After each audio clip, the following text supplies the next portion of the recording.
निर्माण कॉन्क्लेव का यह कार्यक्रम लंबे अरसे से चल रहा है। आप इस कार्यक्रम में सम्मिलित हो रहे हैं और हमारे जो अतिथिगण हैं उनकी बातों को आप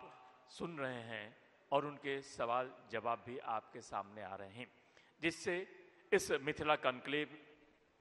को यदि कहें तो मिथिला निर्माण का कॉन्क्लेव जो है वह अपनी सफलता की ओर बढ़ रहा है और यह सफल रहा है और उसमें आपका सहयोग हमारे लिए सराहनीय है और आने वाले समय में भी आपका सहयोग इसी तरह से मिलता रहेगा, इसके लिए भी हम आपसे उम्मीद करेंगे। इस मिथिला निर्माण कॉन्क्लेव का सिलसिला अभी खत्म नहीं हुआ है। बीच बीच में हमारे साथ जो अतिथि हैं उन अतिथियों का सम्मान जो है वह हम अपने इस मंच से कर रहे हैं, क्योंकि अतिथि देवो भव हम मानते हैं और अतिथि का सम्मान हमारे लिए सर्वोपरि होता है। हम इस चर्चा को आगे बढ़ाते हुए आपके सामने अब हमारे इस मंच पर मौजूद हैं वीआईपी के राष्ट्रीय उपाध्यक्ष और इनसे चर्चा करेंगे हम किस तरीके से जो वीआईपी पार्टी है यानी विकासशील इंसान पार्टी, वह विकासशील पार्टी जो है वह किस तरीके से अपने मुद्दों को लेकर, चूंकि यह महागठबंधन का एक मजबूत हिस्सा है और यह माना जा रहा है कि वीआईपी को इग्नोर कर महागठबंधन या कोई भी पार्टी जो है वह अपनी सरकार नहीं बना सकती है। क्या इस बात पर आप मोहर लगाते हैं? बहुत बहुत धन्यवाद। मैं साधना न्यूज के माध्यम से ये जो कॉन्क्लेव किया जा रहा है उसमें जो हमको आमंत्रित किया गया है इसके लिए मैं पूरे न्यूज़ चैनल को हार्दिक धन्यवाद और शुभकामना देता हूं और ये जो श्रोता लोग अभी आए हुए हैं बैठे हैं उन लोगों को भी और जो हमारा लाइव टेलीकास्ट देख रहे हैं उन लोगों को भी बहुत बधाई और धन्यवाद देता हूं। मैं कहना चाहता हूं वीआईपी जो है अपना एक मजबूत जनाधार तैयार कर रही है और अति पिछड़ों के लिए ये अति पिछड़ों के सम्मान के लिए अति पिछड़ों के अधिकार के लिए लड़ाई लड़ रही है, ताकि जो बिहार में 37% अति पिछड़ा समाज है उसको मजबूती से उसका हक, हिस्सा और अधिकार मिल सके। हमारे माननीय नेता माननीय मुकेश सहनी जी जो काफ़ी दिनों से इस पर कर रहे हैं कि कैसे हमारे अति पिछड़ा को सम्मान मिले, इसी क्रम में और बहुत मजबूती से महागठबंधन के साथ हम लोग हैं और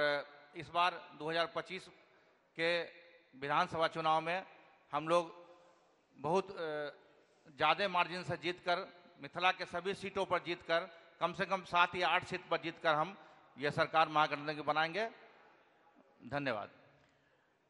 आपकी पार्टी महागठबंधन की एक मजबूत हिस्सेदार है, मजबूत पार्टी है। सीटों के बंटवारे को लेकर के कई तरह के संशय हैं, क्या उसका बंटवारा हो चुका है? हमारी जनता जो है वो जानना चाहती है, क्योंकि अब तक जो बातें हुई हैं वो राजनीतिक बातें हो रही हैं और इसमें साथ साथ विकास की बात हम कर रहे हैं, किस तरीके से निर्माण हो। लेकिन एक छोटा सा राजनीतिक प्रश्न है, क्योंकि इस प्रश्न को लेकर के सबके मन में, जो बिहार की जनता है उसके मन में उत्कंठा है कि आखिरकार सीटों का बंटवारा क्या हो चुका है या होने वाला है। जहाँ तक मेरी जानकारी में है, आज एक महत्वपूर्ण बैठक पटना में चल रही थी 6 बजे शाम से और अभी हम लोग यहाँ हैं और उनसे संपर्क हमारा कटा हुआ है, यहाँ नेट भी नहीं चल रहा है। और आज दोनों दल का बैठक था, एनडीए गठबंधन का भी और महागठबंधन का भी, दोनों जगह सीट के बंटवारे पर ही बातचीत चल रही थी। इसीलिए बहुत सारे हमारे सम्मानित साथी यहाँ नहीं आए थे और जैसे ही हमको सूचना मिलेगी तो मैं आपके यहाँ के माध्यम से आपको देने की कोशिश करूँगा। अभी तक हमें जो जानकारी है कि बंटवारे में कोई झाल मटोल नहीं है, हम लोग स्वेच्छा से 2-4 सीट कम ज़्यादा भी मिलेंगे तो मजबूती से महागठबंधन के साथ रहेंगे। यानी जितनी उम्मीदें हैं उन उम्मीदों के अनुसार जो सीटों का बंटवारा है वह आपकी पार्टी को उसका हिस्सा जो है, वाजिब हिस्सा, वह मिलेगा, यह उम्मीद है। और हम लोगों की भी शुभकामना है कि आपको ज़्यादा से ज़्यादा सीट मिले, जिससे ज़्यादा से ज़्यादा आपके जो जनप्रतिनिधि हैं हमारे वो होंगे और आपकी पार्टी के होंगे। आपके पार्टी का जो विज़न है वह किस तरीके का विज़न है? और चूंकि महागठबंधन के हैं तो महागठबंधन के हिस्सेदार के रूप में आप महागठबंधन की पैरवी करेंगे, महागठबंधन की नीतियों को लेके जाएंगे, या फिर जो घोषणा पत्र जारी होगा महागठबंधन की ओर से उसमें आप अपने कई ऐसी बातें हैं जिन बातों को आप प्रमुखता से लाना चाहेंगे जो वीआईपी उठाते रही है? हम लोग का महागठबंधन का साझा घोषणा पत्र जारी होगा और अभी जो घोषणा पत्र बन रहा है वो हमारी जैसे वीआईपी पार्टी की जो मांगे हैं,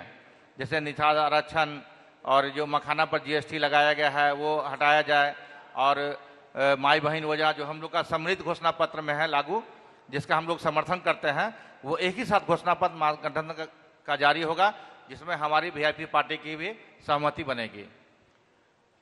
जो उम्मीदें हैं जनता की, चाहे वह महागठबंधन की सरकार बने या फिर एनडीए की सरकार बने, उन उम्मीदों पर आप अपने आप को कितना खरा उतरने की कोशिश करते हैं या उतरने का आश्वासन जो है वो जनता को देना चाहते हैं? जहाँ तक हमारी अपनी बात है, हम काफ़ी दिनों से घूम रहे हैं विधानसभा में और हमने देखा है जो बड़े बड़े लोग यहाँ आए और बड़ी बड़ी अपनी दम भर के कहे कि हमने ये किया, ये तीर मार लिया, ये बाघ और शेर मार लिया। सच्चाई ये है कि बिहार में 80% से 85% लोग गांव में रहते हैं, और आप जितना भी इंफ्रास्ट्रक्चर डेवलप कर लीजिए, गांव का विकास अभी भी नहीं हुआ है। अगर विश्वास नहीं होता है तो यहाँ से 2 किलोमीटर आगे बहादुर विधानसभा शुरू होता है, या ग्रामीण है या जहाँ भी है, आपने यहाँ से निकलिए और आपको नजर आ जाएगा कि कितनी रोड बनी है और कितना वहाँ अव्यवस्था है। लोगों का रहन सहन अभी भी वही है जो 20 साल पहले था। जहाँ लालू जी छोड़ के गए थे, अभी भी लोग उसी रहन सहन और उसी स्थिति में रह रहे हैं। ये 20 साल जो बनाम जो है 5 साल भी नहीं है। शुरू में 5 साल नीतीश जी का सरकार अच्छा काम किया था और 15 साल सिर्फ खींचने का काम किया है। इसीलिए ये अपना पिटारा खोल दिए हैं ताकि किसी तरह लुभा के, इनको डर हो गया है कि हमारी सरकार नहीं आएगी, और किसी तरह लुभा के लोगों को, जनता को वोट रुपया बांट के अपना वोट ले ले और सरकार में आ जाए। आपका मानना है कि जिस तरीके से गांवों का विकास होना चाहिए, ग्रामीण क्षेत्रों का विकास होना चाहिए, वह विकास उतना नहीं हो पाया है। आपकी नज़र में ग्रामीण क्षेत्र में जो विकास है उस विकास को किस तरीके से देखते हैं, और क्या आने वाले समय में आपकी पार्टी या आपके महागठबंधन की ओर से ऐसी योजनाएं होनी चाहिए जिससे ग्रामीण क्षेत्र में जो विकास नहीं हो पाया है, जिसका कि आप आरोप लगा रहे हैं या फिर आप ब्लेम कर रहे हैं, वह दूर हो सके? ग्रामीण क्षेत्रों की जो इच्छाएं हैं ग्रामीण क्षेत्र के लोगों की। निश्चित रूप से हमारी पार्टी अगर आती है सरकार में, महागठबंधन की सरकार बनती है, तो हम लोग जैसे कार्यकर्ता चुनाव के समय बूथ लेवल का घोषणा करते हैं कि हम बूथ लेवल पर अपना कार्यकर्ता बहाल करेंगे, उसी तरह बूथ के चारों ओर जो हमारा गांव है, बूथ से जहां शुरू करते हैं हम लोग, एकदम लास्ट लेवल जो बूथ लेवल चुनाव का होता है हिस्सा, वहीं हम लोग का गांव का जो स्तर होता है, नीचे स्तर जहां एक गली है, वहां से हम लोग स्टार्ट करेंगे और उल्टा वहां से विकास करना शुरू करेंगे और शहर के मुख्य सड़क तक हम लोग आएंगे। यानी ग्रामीणों के विकास के लिए ढांचा या खांचा जो कहें वह इनके मन में तैयार है। महागठबंधन की सरकार यदि बनती है तो ग्रामीण क्षेत्रों का समुचित विकास होगा। जो विकास पिछले 20 सालों में नहीं हो पाया है उस विकास के पैमाने को आगे बढ़ाएंगे और विकसित ग्रामीण क्षेत्र जो है वह विकसित होगा इनकी नज़र में, इनकी सरकार जब बनती है तब। एक बात और काफ़ी, चूंकि आपने कहा कि हमारी 6 से 8 सीटें जो हैं वह हो सकती हैं, आपने कहा 6 से 8 सीटें महागठबंधन में आपके पार्टी को मिल सकती है, ऐसा मैंने कहा है। कितनी उम्मीद है, कितनी मांग है? सीट का हमारा अभी कुछ मतलब नहीं है। मांग तो ऐसे हमारे जो आप न्यूज़ देख रहे हैं वही न्यूज़ हम भी जानते हैं कि जो मांग रखे हैं हमारे माननीय संस्थापक महोदय मुकेश सहनी जी जो अपनी मांग रखे हैं वो रखे हैं, लेकिन सीट में तालमेल हो सकता है, 2-4 सीटें कम ज़्यादा लिया जा सकता है, ऐसी नहीं है। ऐसा कोई रीजनेस नहीं है कि हम इतना सीट मिलेगा तभी आपके साथ रहेंगे। हम लोग मजबूती से महागठबंधन के साथ है, सीट कम ज्यादा मिले उससे कोई मतलब नहीं है। सीटों को लेकर तालमेल बैठाया जा सकता है, लेकिन आपके जो सुप्रीमो हैं वीआईपी के मुकेश सहनी जी, वो यह दावा करते हैं कि आने वाले समय में जब महागठबंधन की सरकार बनेगी तो वे उप मुख्यमंत्री बन सकते हैं, बनेंगे। निश्चित रूप से अगर हम सरकार बनाने के प्रमुख दावेदार हैं, सरकार हमारी वजह से बन रहा है, तो हम भी दोनों में कुर्सी पाने का इच्छा रखेंगे। यानी उप मुख्यमंत्री का पद यदि नहीं मिल पाता है निश्चित रूप से तो क्या, चूंकि आपके जो सुप्रीमो हैं उन पर भी आरोप लगता रहा है कि उनको यदि मन माकिफ अपना सीट नहीं मिल पाया है तो पाला बदल देते हैं, तो नहीं, क्या नहीं, ऐसी कोई बात नहीं है। हम पर जो आरोप लगाते हैं, कभी नीतीश कुमार की तरफ देख के, नीतीश कुमार की तरफ घूम के देखे, पता चल जाएगा आरोप कहाँ लगाना है। नीतीश जी को लगाना है कि मुकेश सहनी को लगाना है। मुकेश सहनी ने तो एक बार सिर्फ सीट बदला है, नीतीश जी तो हर 6 महीना पर अपना पाला बदलते हैं। लेकिन इस बार ऐसा उम्मीद है कि आप पाला नहीं बदलेंगे। यदि जो मांगे हैं उन मांगों के अनुसार यदि सीट मिलती है या नहीं भी मिलती है, या फिर जो उप मुख्यमंत्री का पद है वह मिलता या नहीं मिलता है, पाला आप नहीं बदलने वाले और मजबूती के साथ महागठबंधन में शामिल हैं और महागठबंधन की सरकार बनाने में मजबूती के साथ आने वाले चुनाव में जो है वह खड़ा रहेंगे। निश्चित रूप से इस कार्यक्रम में आने के लिए, मिथिला निर्माण कार्यक्रम में आने के लिए, अपनी पार्टी की नीतियों को रखने के लिए, अपनी पार्टियों के विजन को रखने के लिए आपका बहुत बहुत धन्यवाद। दर्शकों, आज हमारे साथ इस मंच पर जुड़े थे वीआईपी के और राष्ट्रीय उपाध्यक्ष,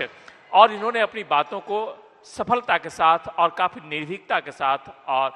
दर्शकों के सामने रखा कि किस तरीके से वीआईपी पार्टी जो महागठबंधन में जुड़कर कैसे वह आने वाले बिहार के विकास के लिए, ग्रामीण क्षेत्र के विकास के लिए और खासकर मिथिलांचल के विकास के लिए, क्योंकि जो पार्टी है उस पार्टी के जो सुप्रीमो हैं वह मिथिलांचल से ही बिलोंग करते हैं। तो मिथिलांचल के ओर इनका ज़्यादा ध्यान रहेगा और हम लोग भी ये चाहेंगे कि जो मिथिलांचल का जो पिछड़ापन है वह जो भी पार्टी आए वह दूर कर सके, और यही वजह है कि हम मिथिला निर्माण की बात कर रहे हैं अपने इस साधना प्लस न्यूज चैनल के माध्यम से, और इसको लेकर कॉन्क्लेव हम आयोजित कर रहे हैं, जिसके जरिए हम यह बताने की कोशिश कर रहे हैं अपने दर्शकों को कि किस तरीके से आने वाले समय में मिथिला निर्माण में क्या भूमिका होगी, किन पार्टियों की भूमिका होगी और उनकी क्या नीतियां हैं जिन नीतियों से मिथिला अपने उस पुराने गौरव को हासिल कर पाएगा। आपका बहुत बहुत धन्यवाद। आपने अपनी बातों को बहुत बहुत हमारे सामने रखा। जय मिथिला, जय बिहार।